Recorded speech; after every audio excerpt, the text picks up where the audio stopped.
What up, bro? What up? You good? What's up, man? I'm good, man. Good to see you, man. Good to see you, too. Welcome to the front seat. It's good to have you.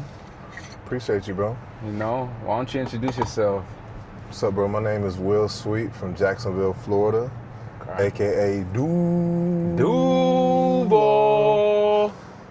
And former offensive lineman for the Dallas Cowboys, San Francisco 49ers, Arizona Cardinals, and Atlanta Falcons. Wow.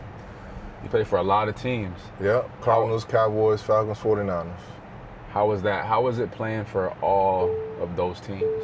Man, it was an amazing journey. I think a lot of times we don't realize like what that's going to be like or what it requires, and definitely the hardest thing I've ever had to do in my life, bro. By far.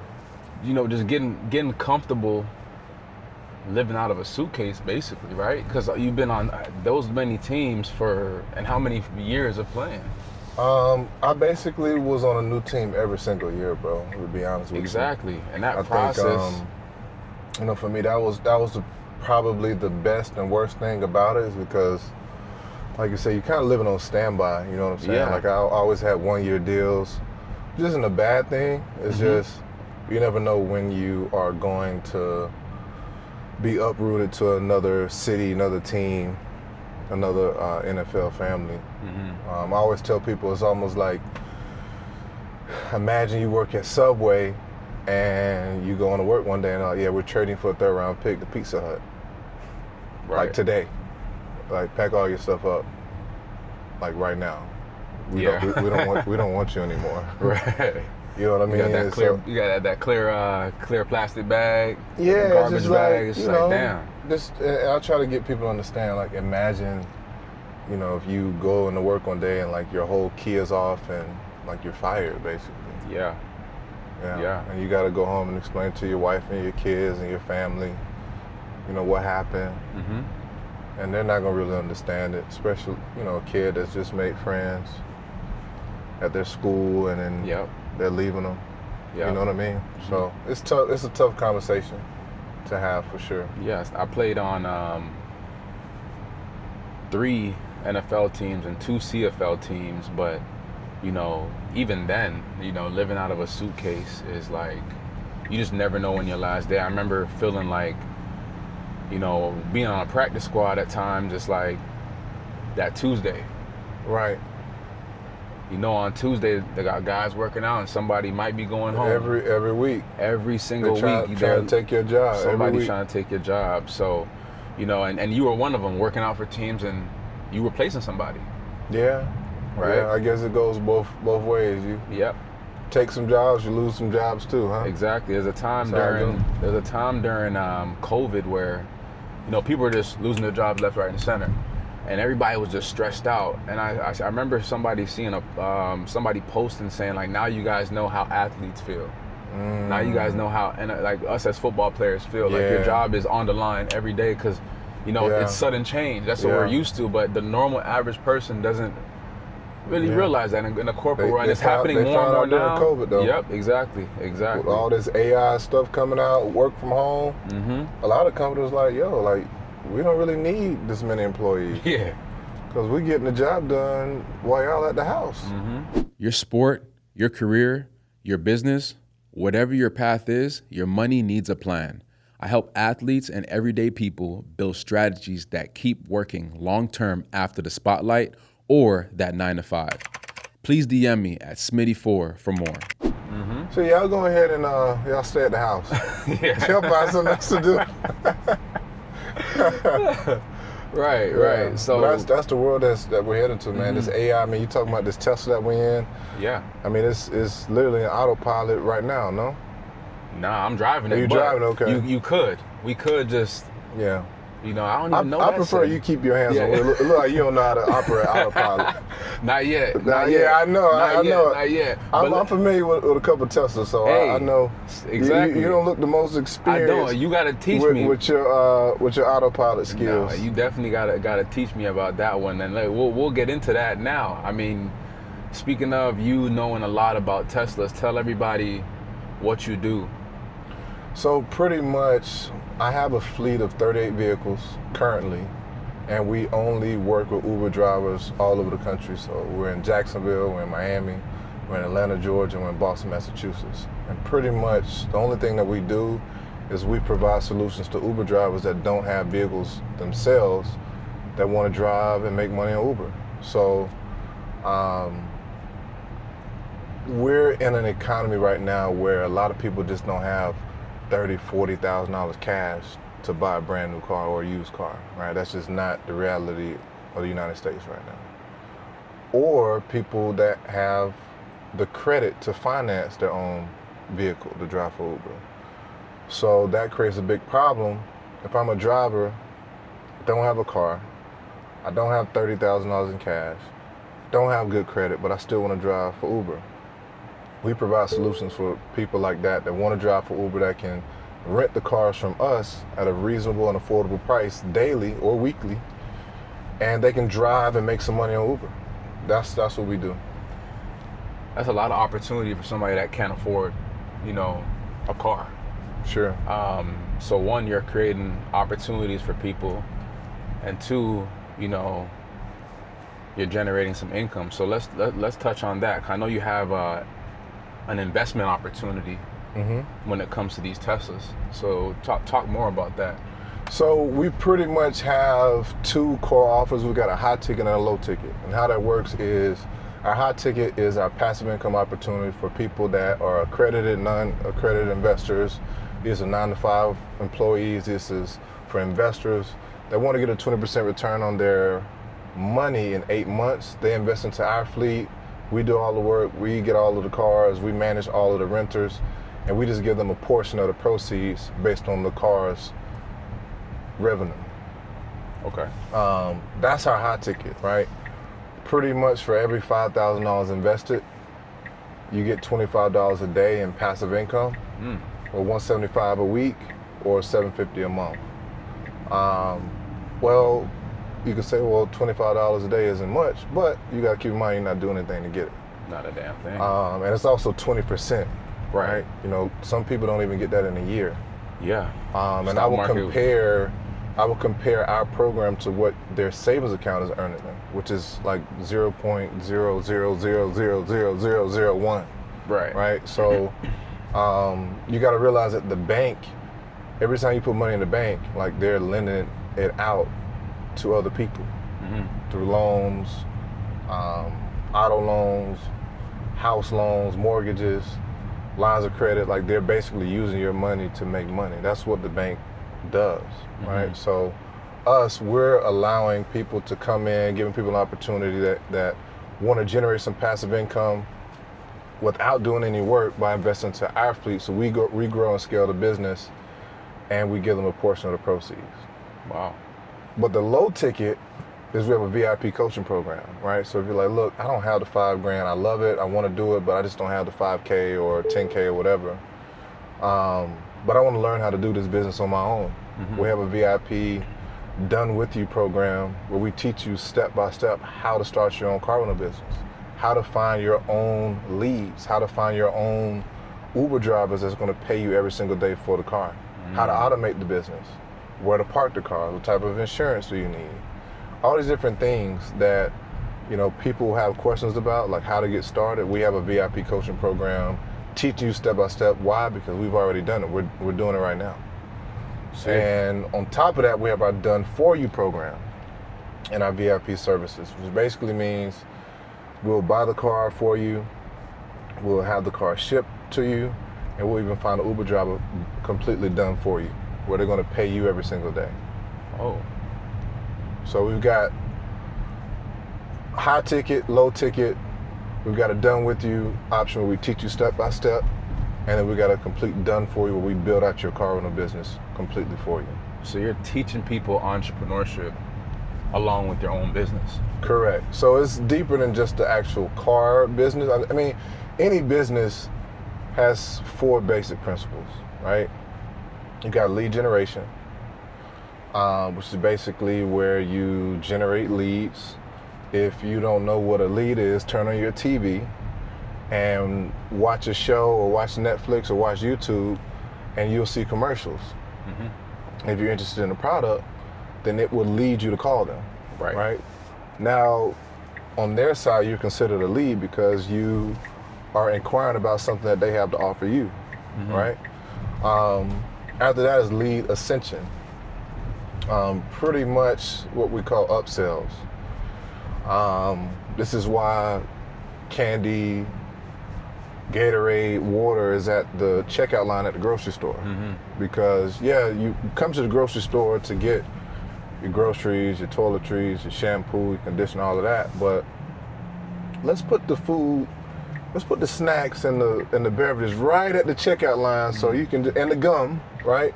Let's put it right at the checkout line at arm's length so on your way out you can still buy a $2, $3, $4 bag of chips or whatever it is, right? That's what they call lead ascension. Upsell. People already buying, you sell them more stuff on their way out because you know they're probably going to need it. Right. And then lead conversion. What that basically means is you got to have someone to communicate effectively to the customer exactly what it is that they want and showing them exactly how it works. We've all signed up for a gym membership, or we've all, had a personal trainer, or we've, even went to the mall or bought something and someone asked us before we bought it, hey, is there anything I can help you with? Is there anything that, do you have any questions? Or someone's closing that deal at the end of the day in the store, right?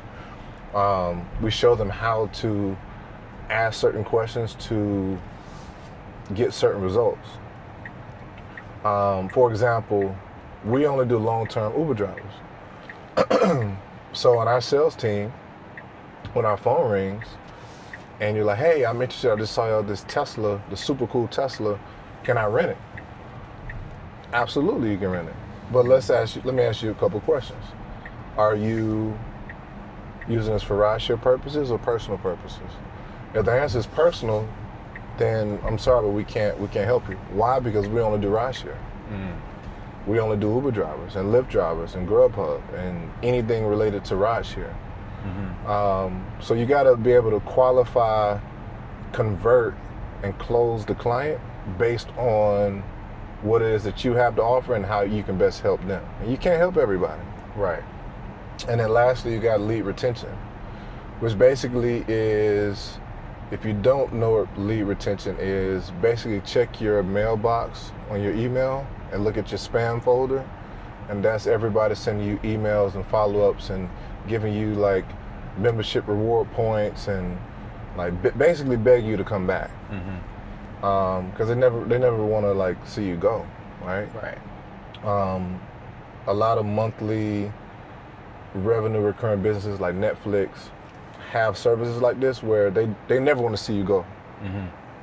So if you ever call to cancel, they'll ask you like 3 times, are you sure? Yeah. No, are you sure you want to cancel? If you're like, yeah, I want to cancel. Okay, well, look, we'll give you a complimentary 30 days. We'll give you some extra packages, something that they could have been did, but they don't give it to you until they know you're about to leave. It's kind of like a toxic relationship. Right. Right? They ain't been doing right the whole relationship, but when you threaten to leave them, now, oh, babe, I promise I'll do better. It won't happen again. Right. So you should have never done it in the first place. But that's pretty much what lead retention is, where they basically offer you free upgrades and they give you extended periods so you don't cancel the service. So we teach people how to do all of that. That's like, for somebody that doesn't know anything about investing, this is a great program for them to kind of get their feet wet, and get every step of the way, taught by professionals like yourself and your team. You went from, protecting quarterbacks in the NFL to Teslas. Why? Believe it or not, the Tesla business wasn't my first business. It was the first business that really got like popular and even like got us an opportunity to go on Shark Tank. Oh, wow. But my first business was real estate, as it relates to transitional housing or halfway housing. Have you ever heard of that? Yes. Okay, so for those that don't know what it is, it's pretty much people that have re-entered into society from prison, are transitioning back into society, and they need the basic necessities to return back into to society. So they need housing, they need jobs, they need training, like rehabilitation services, all these wraparound services that we offer inside of our halfway house program. So that was the first business that I actually started. It wasn't until we scaled up to like 42 units, and then we transitioned to the car space. Okay. Real quick, pretty much, I turned all my NFL money into real estate money because I needed depreciation, I needed appreciation, I needed cash flow. So real estate, straight from the NFL, was like the perfect thing for me. That's something I understood. Didn't really have to put a lot of thought or effort into it. Basically, once you fix the house up, you list it or do lead generation. You find people who want to live in the house, and then you just rent them the house. My dad runs that for me, so I'm not even involved in that anymore, to be honest with you. Okay. But yeah, I didn't start the car owner business until after I finished playing in the NFL. Okay. Pretty much had some money coming in from the real estate, got bored. I was like, I need something to do. And I actually had a car like this. It was a Model Y. It was a blue Model Y Tesla. And I said that I'm gonna try to put it on Turo. In my first 3 days, I made $500. Wow. Yeah, from a car just like this, actually. There was a lady coming in from Houston, and she paid $500 for the weekend. And from then, that's when things just... I mean, yeah, for me, it was the easiest money I ever made. Right. I mean, the only thing I did was I handed the lady the key. 3 days later, I had $500 in my account on Turo. And from then, that was that switch. I mean, yeah, bro. Right it was there. like, it was easy money. Like, she had insurance. She found me. I didn't find her. Like, Yeah. I listed the car, but she found me. Yeah. She contacted me. I told her where the car was at. I can do the digital key with the Tesla. That's real cool. So, like, yeah. Only thing I had to do was just send her a text message, and she downloaded the app, and then she drove it, and then she returned it. I had you $500 don't have to drop no later. keys off. You're in the comfort of your own home. It was the easiest money I ever made in my life, bro. How important do you think entrepreneurship is, not only just in general, but like for athletes? Because all we think about is football, and I know you thought about this while you were playing. But how important is that for everybody? It's critical. It's very important. I don't think a lot of athletes realize that they are already a business. Their last name is their business.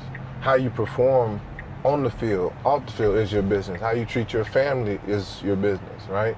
And it's all about branding. It's all about reputation. It's all about marketability. For example, when I say the name Russell Wilson versus Antonio Brown, those are two different businesses. Yeah. It's going to cater to two different markets, two different types of people, two different types of energy, right? So both of those guys are athletes. They even played together, no? Steelers? They worked out together, I think. Okay. I don't think they, well, but still, yeah. Yeah, they essentially play with the same organization, right. Steelers, right? Exactly. But two totally different brands, two totally different businesses. Right. And, a lot of times our life choices reflect that, right? So I think athletes and people in general have to realize that, as athletes, we have been programmed to be walking businesses our entire lives, but just wasn't taught the skills on how to leverage it. Right. So, like, what's the big vision in that now? Like, what's next? You got My vision? Yeah. What's the big vision that you got? How many Teslas now? We've got 38 under management. I don't own all 38, but we have cars that I personally finance. We have cars that my business professionally leases, and then we got cars that I manage for investors. So let's say if you bought a car and you wanted to make some money, you would give it to me and I would rent it out for you, and I would give you percentage of the profits. Right. And how many Teslas are you looking to buy? Do you want 30 more? Are you good what you got? So I'm gonna answer this and be completely honest with you. I want as many as the demand tells us that we need. This is something that I think Hertz didn't do a good job at. As you know, a couple years ago, they pretty much bought like an entire like fleet of like thousands Yeah, I remember of Teslas, and they were pretty much trying to force people to rent them. That didn't work out. that. Yeah. The reason why it didn't work out is because imagine like if you were a customer at Popeyes and you walk in one day and you're expecting to get a bucket of fried chicken and some french fries, and then they would tell you, oh yeah, we changed our menu to all vegan and all veggie burgers and all salads. You probably would leave, right? Absolutely. Because you expecting what? Chicken. From Popeyes. Yeah. So Hertz clientele, they had expectations over the years of gas-powered vehicles, not electric-powered vehicles. Right. So they basically set themselves up for failure because the market wasn't giving them signs that this is what they wanted. They assumed that that's what they wanted. In the business, you can't assume anything about what someone wants. Let them tell you. So to answer your question, we're growing. Our vision is to be in every NFL city. We're currently in a couple markets now, and our business just got approved for a $250,000 line of credit. Wow. To purchase Congrats on anywhere. that. Thank you, bro. I appreciate it. To purchase anywhere between 5 to 10 vehicles, and the fund that we're working with describe the $250,000 as relatively small. Let's start small, meaning that they're backed by VC private equity guys that have an abundance amount of resources that can help us scale in all of those cities. So the vision is to be in every NFL city and to help as many people. That's dope, man. Well, I want to say thank you for hopping on, sitting in the front seat, chopping it up. I know we got a chance to meet last year, and you gave me some opportunities to invest in sweet rides, and I appreciate that, and I wish you the best with everything, Appreciate man. you, bro. Thank you, bro. Yeah. Appreciate it. This was fun. That's dope, man. I appreciate you, Let's man. do it again. Yeah, let's do it. How can everybody, find your business on Instagram? You got a website? Where can they find that? Social that media. information? We got website, social media, all that stuff. But I would say probably it is just social media. That's what we're all on anyway. But it's at SWEET 904. That's Sweet 904. That's my personal page. My last name is Sweet. First name is Will Sweet. Follow me on Instagram, Sweet 904. And if you're an Uber driver that is looking for our services in any city, no matter what, the only requirement is you must be a rideshare driver. We can get you the best of the best. Anytime, anything you need, we got you. Appreciate you, bro. Let's do it.